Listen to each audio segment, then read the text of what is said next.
tinatawag siyang Chocoba Hebel Train kasi ano siya, tingnan mo yung ano na pumasok kami sa tayo, pinakataas na lumayan. Tapos train, no, ayun o, pababa na kami.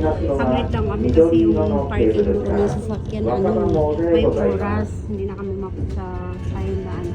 Kasi nga, may restaurant din sa taas pero may oras. Kasi wala natutulog dun sa taas. Pinakatok sa lahat. Kaya, ano, ayan lang. Ibang ganda. Dito lang to sa Japan nakikita. Ayan, malapit na kami sa aming destination. Ayan, may umano yung isang train. Isang train cable car. Bakit ba siya? Cable car train style.